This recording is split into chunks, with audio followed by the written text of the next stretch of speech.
So today we're going to talk about something really important, astral projection, out-of-body experiences. They are not the same thing. And there is a huge amount of misunderstanding about this. I was just watching an interview on somebody's channel and there's a lot of these interviews, you probably have seen them, of people talking about, oh, I left my body and I saw these entities and they're saying we live on a prison planet and I had to learn that who they really were. And underneath it, I saw they were reptilian. I mean, I heard this person's story and I thought, oh, God, he's in the astral plane. Okay, so we need to clear this up because most people do not know this. Like, I'd say 80% of the people out there having these experiences and thinking they're out of body. No, that is not out of body. Near-death experience is out of body. That's the measuring standard, okay? That's an out of body because they cross over to the afterlife. So let's be clear on that first. That is what an out of body experience is. Astral projection is not going out of body, it's a projection of consciousness. You're not stepping into the soul body, you're projecting your consciousness. Similar to a lucid dream, except usually it can be more intense, but it's still not an out of body experience. So let's dive into it right now so you get clear on this and you understand what you're hearing when these people are talking about all these things, these demons or these entities that they're experiencing and they're telling and I see other people in the comments on these podcaster channels saying, oh yeah, I saw that too. And they're just breeding all this fear and misinformation. And I don't want you to be, taken in by it and then go into fear about it. Because it's complete, I'm sorry, just BS, all right? It's just lies and they just don't know any better because nobody told them. But now you're going to know. You're going to be ahead of those 80% of people, all right? So let me pull up my notes here because it's a lot to cover and I want to be sure I give you everything that you need to know to get clear on it, right? Because you do need to know the difference.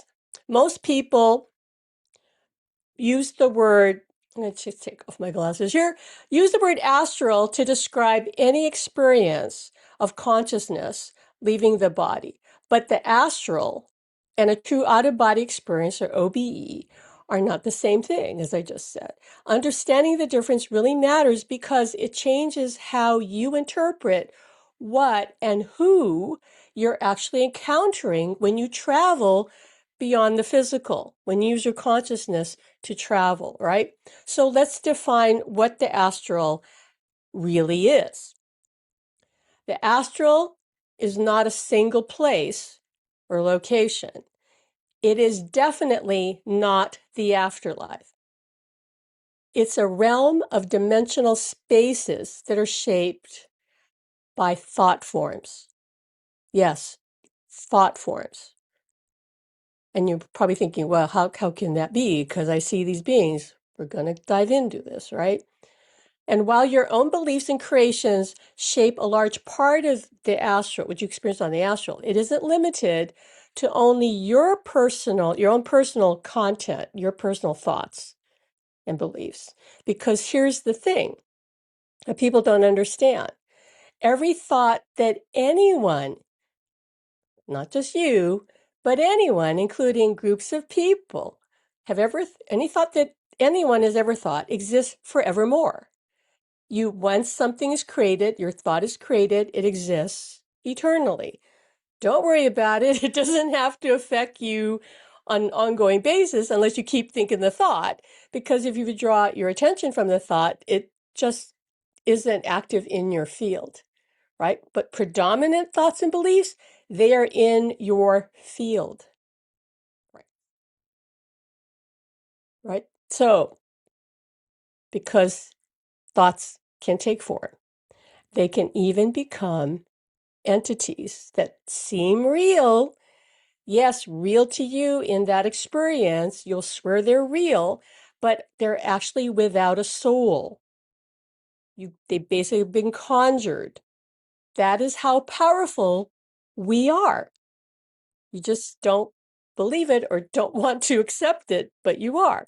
So when you're navigating this space, you can encounter a variety of entities. And what you're really encountering are physical manifestation of thought. Your thoughts, thoughts of others. You will experience what matches your frequency. And your frequency, of course, is made up of your predominant thoughts and beliefs. And that's why it's critical for you and I to eliminate all of our fear thoughts if we want to travel to the afterlife, to the other side, and not just hang out in the astral. And before we go deeper, I want to make a point about NDEs or near-death experiences. Because during an NDE, some people report having what they describe as a somewhat hellish experience. But we need to understand what's really happening there.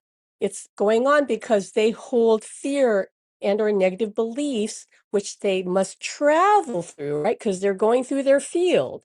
You don't cross over to the afterlife without going through your personal field around you of your thoughts and beliefs. That's what happens. So because some people have a lot of negativity programmed into them, let's say fear that they're going to hell or that there are demons lurking, right? They must encounter those when they cross over. And that's why some people report those hellish experiences. And now Stuart just told me a lot of those people don't even want to come on podcasts, podcasts and tell that their hellish experience because it's so frightening that they don't want to talk about it, right? So you don't often hear those stories, but yet some people have reported them. That's what that is, right? So now let's move on and talk about what you might meet in the astral. Again, this is not out of body. This is if you project your consciousness in the astral. You might meet your own subconscious manifestations. You will encounter physical manifestations of your own unresolved fears, beliefs, and desires even. People often see the boogeyman or evil spirits. They might experience them attacking them. Yes, that can happen. But they don't realize that these are simply their own subconscious fears projected into their personal space. Because there aren't any real demons except one's own inner demons. And they're there. They take form. All right. You might encounter other people's thought forms. Yes, other people's thought forms. Because again, thoughts never disappear. They're projected into the universal field and remain there forever. When you're out of body, you can literally see, touch, and interact with thought forms that have been projected by other individuals existing just outside our normal visual light spectrum, right? They're there. You just don't see them. You can see them when you go into the astral, though. But they're there. Some people, psychic people, could see them like in 3D, but you can see them when you go in the astral. You might experience collective thought forms because you can also encounter powerful entities that have been created by groups of people. When a collective puts intense focus, ritual, or belief into a concept, let's say maybe a dark entity like Satan or a benevolent one like the Holy Spirit, they create a dense, powerful collective thought form or spirit because we as human souls are incredibly powerful creators. And pouring our intense energy into these thoughts literally brings them to life, which is why they can feel like they are fully conscious, physical entities. These thought forms can even influence or seeming to possess people who are operating from a state of fear. I just want to point out there is no real possession possible because the soul is all powerful, but you're so powerful that if you believe you can be possessed, then yes, you can create the experience, the temporary illusionary experience of possession, right? But genuine possession in the sense of someone asserting themselves onto a soul is impossible. You have granted that entity the ability to possess you, right? So let's be clear on that. So it's important to understand that none of these entities, whether they're personal, individual, or collective, have any true dominion or authority on you. They only have power if you grant them authority through your own fear and belief, like in possession. And because every thought form stays energetically tethered to the soul or souls that's created it, you can trace these entities back to their origin. If you send unconditional love to a menacing entity, it dissolves. And that loving energy ripples back to the source that thought it into existence in the first place.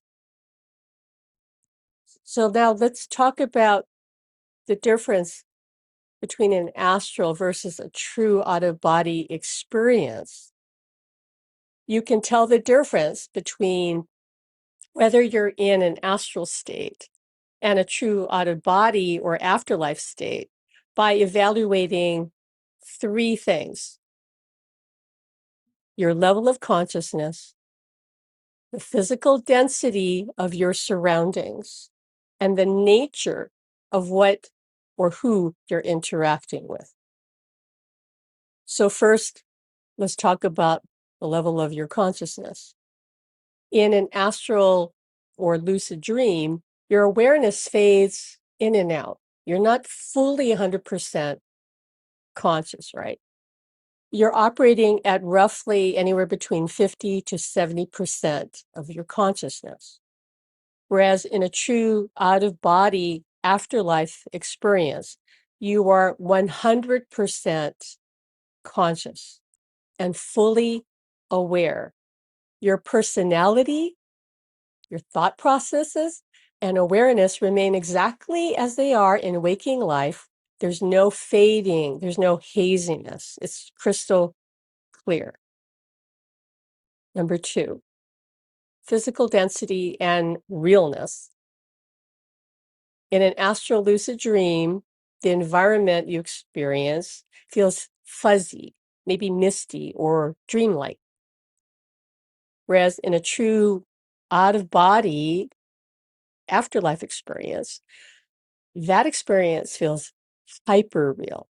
Okay, not just real like this, like hyper real, significantly more physical, solid, and dense than waking life on Earth. I know that's hard to wrap your mind around because all you have to, compare that to is this reality. But can you imagine like this reality, like on steroids, like super enhanced? In the physical body, you can only decode about 1% of the light spectrum.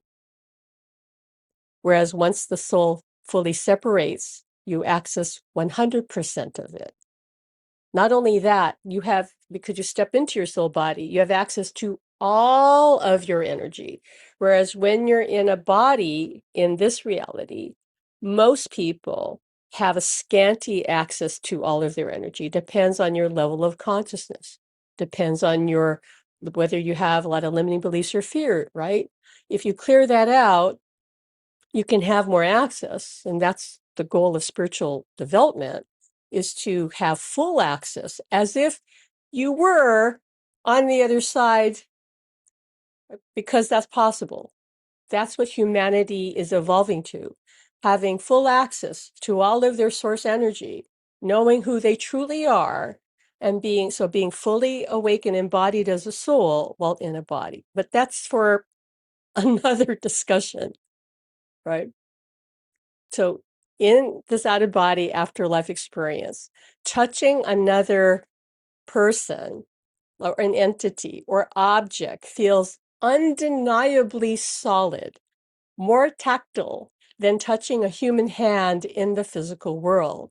So if you find yourself questioning whether you're hallucinating or sleepwalking because it all feels so tangibly real, right? That's the sign that you're actually in a true out-of-body experience. So number 3, let's talk about what you're interacting with. In an astral lucid dream, you're confined to your own personal dimensional space or energetic field. If your surroundings shift easily, like you might have heard people lucid dreams say they can command, like, I'm going to go flying, and then they go flying, right?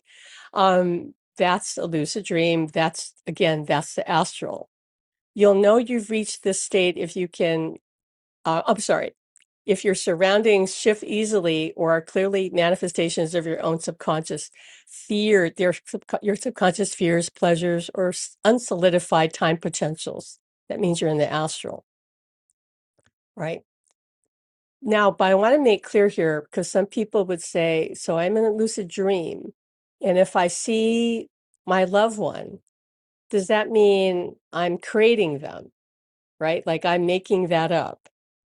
Um, that is possible, to be honest with you. Right. And I'm going to talk about that in the workshop I'm teaching more in depth because there's some nuance to that. But genuine contact from a spirit is absolutely possible in a lucid dream.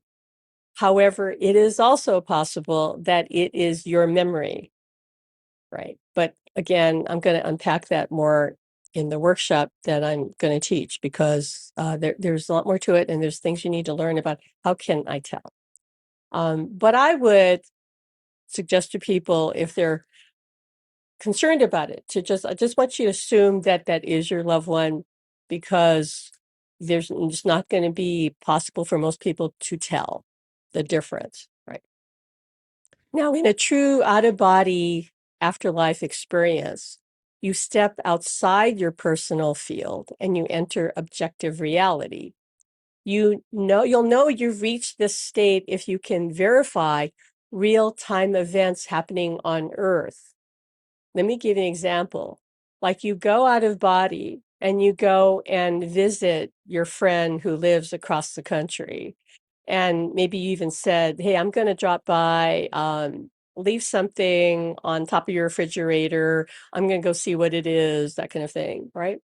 This is not remote viewing, right? This is you actually going there and physically seeing it or interacting with it and coming back and saying, okay, I saw you this, or I saw you doing this and this, right? And getting that confirmation. That is evidence of an out-of-body experience. And indeed, that's what a lot of out-of-body people do initially practice, right? Visiting other people, knowing that they're there. And then sometimes the person, if they're sensitive, they'll actually see the person or perceive them in some way and go, yeah, I saw you, like you were in my living room or you. Okay. So that's one way that you can tell, you can verify that event happening in real time. You can access universal records when you're out of body. You can interact with the independent souls of deceased loved ones rather than just your memory of them. So it's real. You will know it's real because again, it's more real than here. Now, interestingly, in out of body state, right, you can't necessarily command it like you could in a lucid dream. Like I'm going to go flying. That's an interesting thing people report. Like it could be, sometimes I think it's your guides saying, no, you got to go here. Like you need to look at this. So you can request something, but you're not really the one able to necessarily control all of it. There's other things that play. And I'm going to talk more about that in the workshop, spiritual exploration workshop I'm going to teach. Again, there's more nuance to that. So it's different from a lucid dream, because a lucid dream, you can command it because you're in your own field. So your own field's going to conform to what you say. Afterlife interaction is a different thing. And I believe it's because you are therefore there and you're connecting with your higher self and your guides, right? And other beings that you have connections to. So it's a different experience altogether. It's not just your own little field. You're over there on the other side. So it's a much bigger reality, totally bigger reality. All right. Now, here is the near-death analogy that I want to bring up to you to highlight how ridiculous it is to confuse the astral projection, astral travel, as they call it, with out-of-body experiences. Note that when a person physically dies, let's say on an operating table and crosses over, and then they come back, no one would ever claim that they astral projected to the afterlife. No, a true conscious out-of-body experience must be treated with that same level of distinction as it takes you to the objective reality of the other side rather than the subjective illusions of the astral plane. So we need to move past that dark layer of the astral if you want to connect to the afterlife. Again, you do have to journey through it because it's your field. You can't get away from your own personal field. But again, what most people call the astral is really a layer of dimensional space filled with thought forms, including the dark, frightening ones created by humanity's collective and individual fears. It's common to encounter these dark beings first, especially if you exit the body while still holding onto a lot of fear, which I think you can understand most people have a lot of fear. When you leave the body carrying fear, anxiety, or deep-seated religious programming about hell, you temporarily will manifest your own prison. But it is only temporary because eventually you come to realize, oh, there's more to the other side than this, because you'll eventually think a positive thought and then have a positive experience and go, wait, like what happened? You know, you're not going to be consistently thinking negatively because most souls won't do that. They'll discover the reality of the afterlife.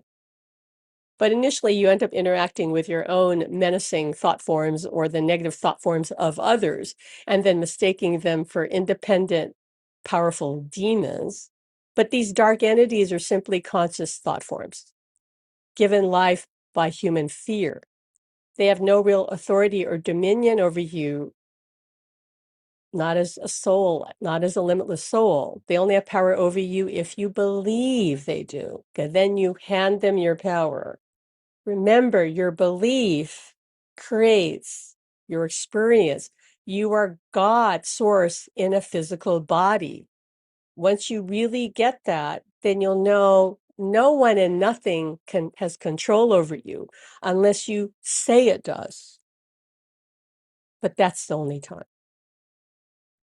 Getting trapped, fighting these negative beings, these entities or demons that you've created, just means you're stuck in the layer of your own subconscious illusions. And the way through is to stop fearing them. That's it. Stop fearing them.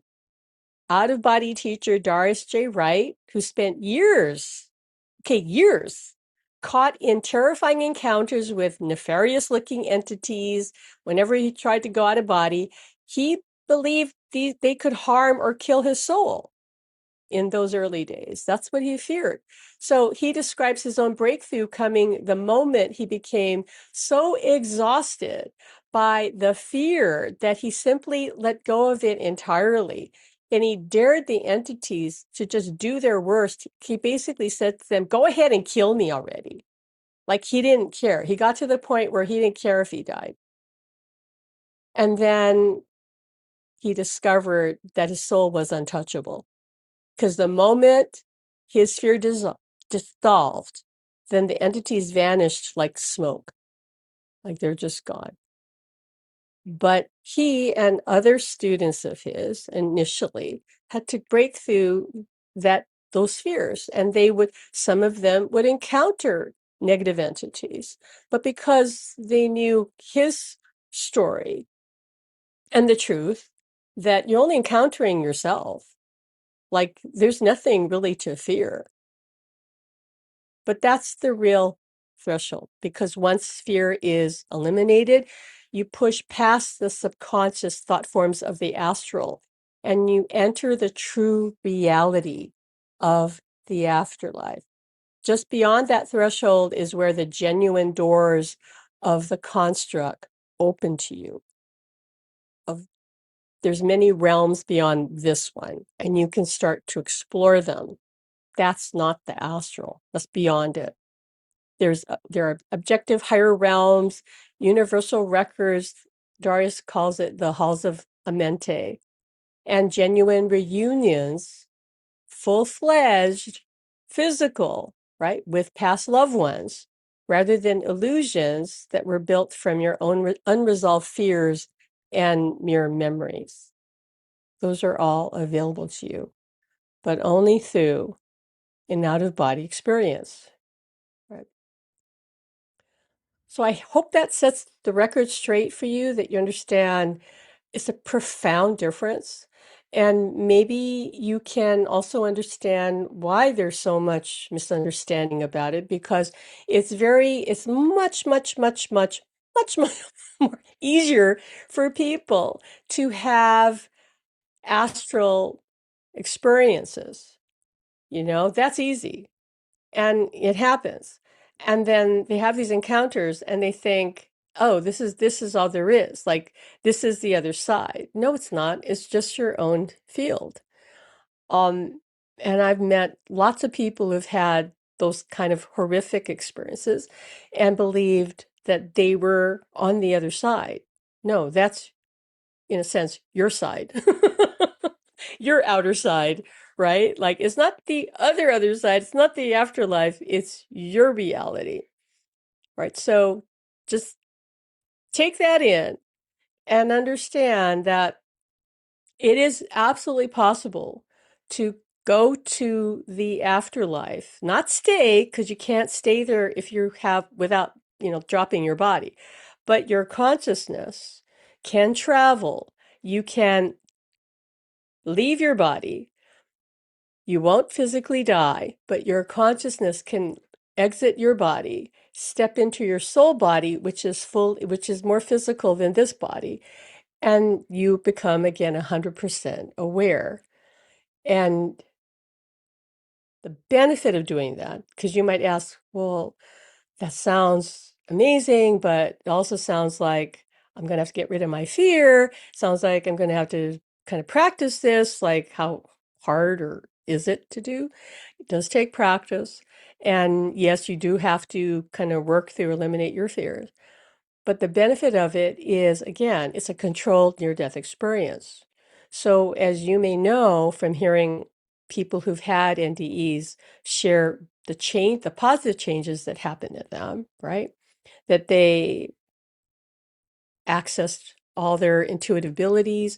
They discovered now they have healing gifts that they weren't aware of before. Other senses become activated. Okay.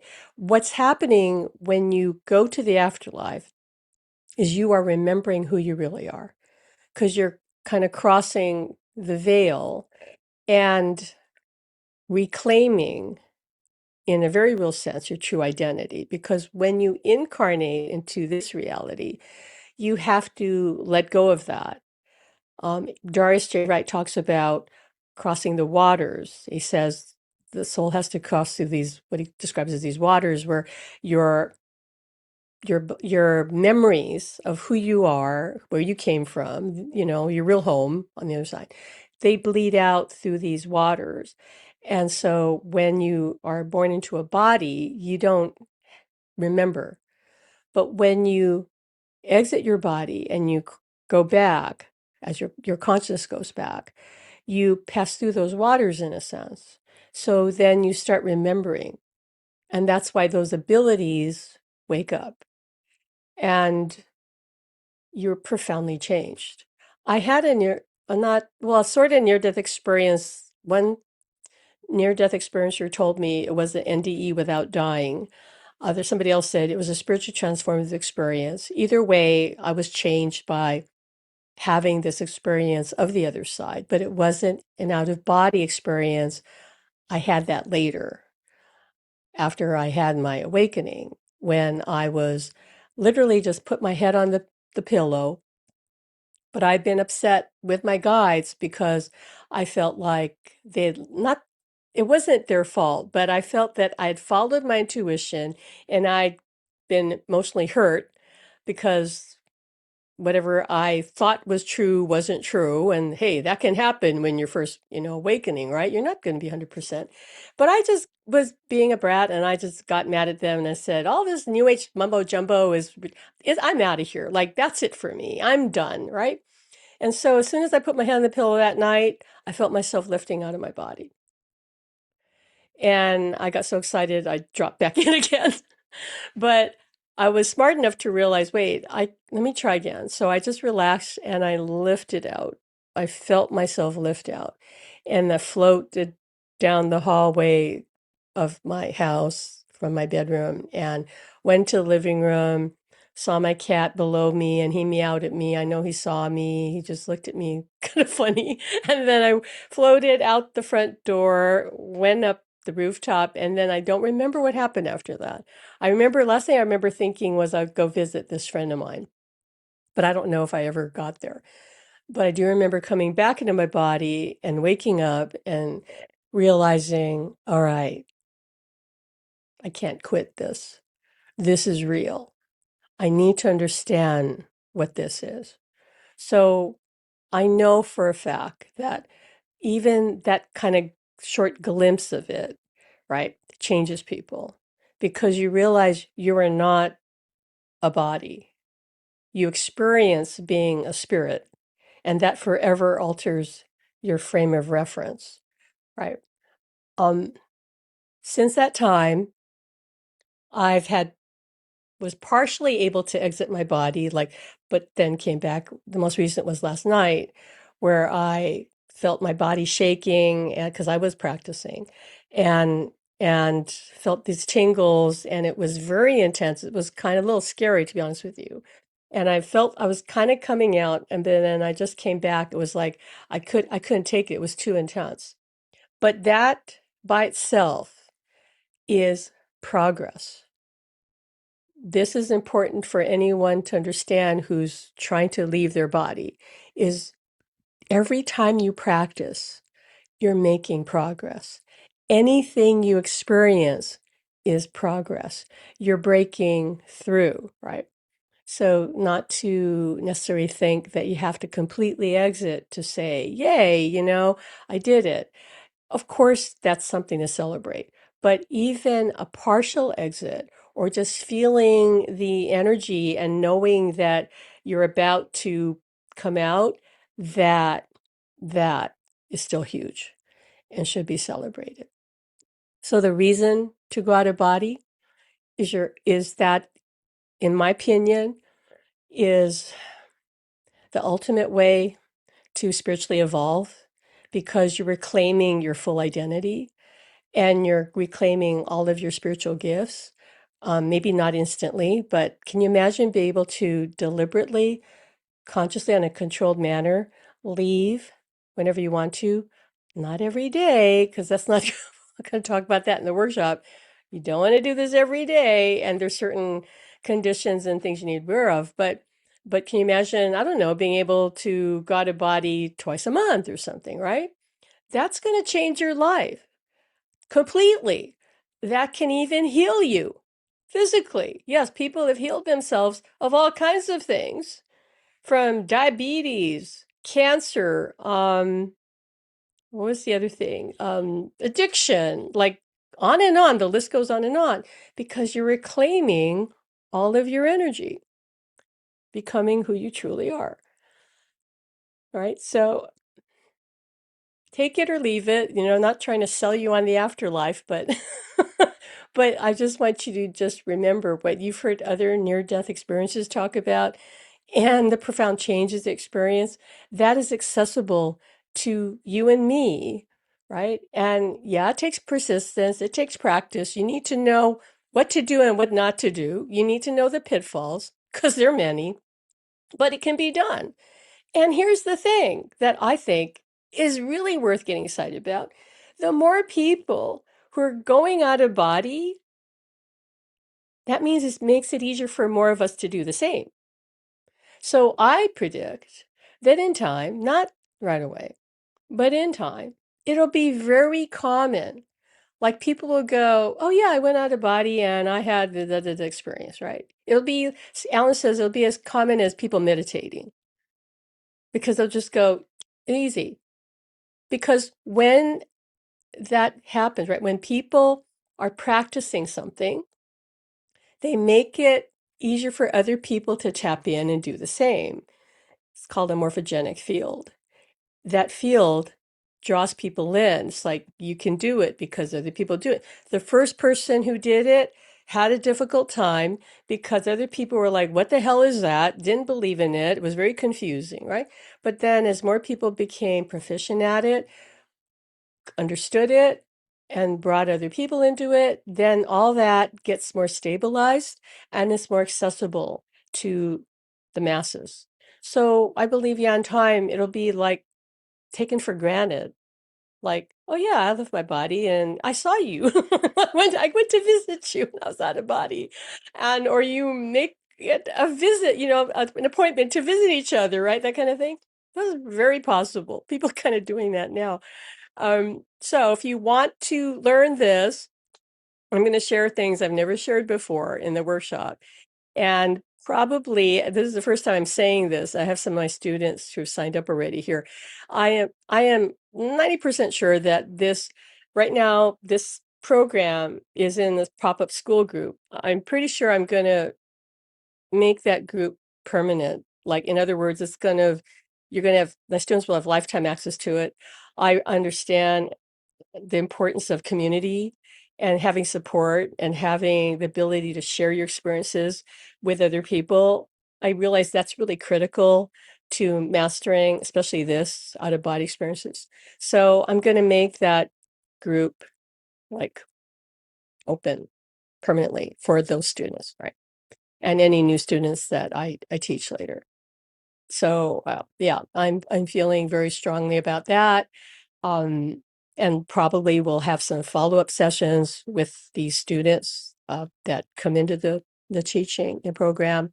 The workshop, while I'm teaching meditation, because I think that's the foundation that's important, and also teaching about remote viewing and lucid dreaming, probably a little more lucid dreaming than remote viewing, because I've got some interesting new information to share, new tips and things for that. So that's going to be in there.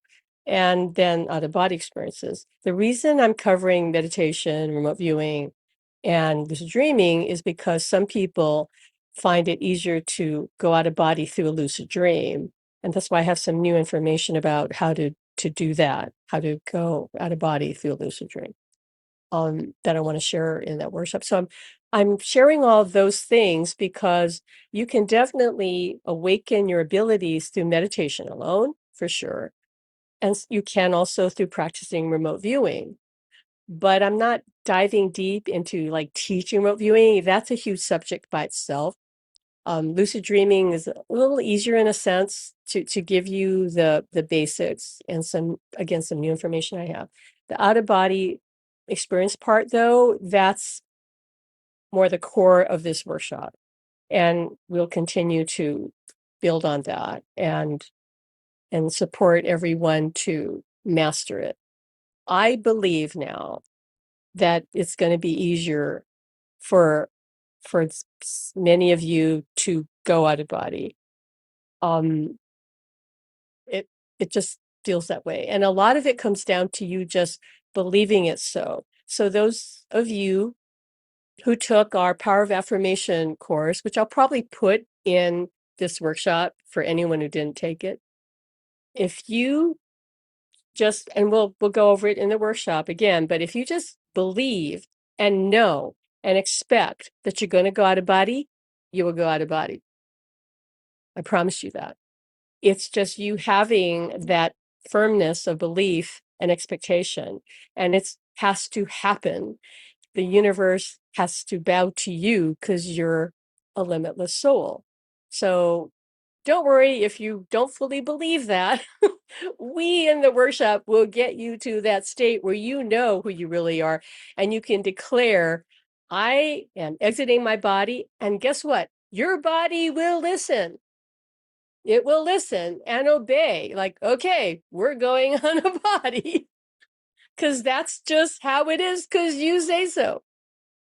Right. So I'm excited about this workshop. I feel like it's could be, lead to more workshops of this nature. And I think that this will truly accelerate your spiritual growth, whether or not you want to connect to a loved one on the other side. I mean, for some people, maybe that's not as important right now, but you can access anything on the other side. I don't want to go into that right now about all the different realms over there, but you can definitely access that and the information that you're seeking. You can also see the different timelines that you may be manifesting. Like you can see the future in some cases, right? That's happened.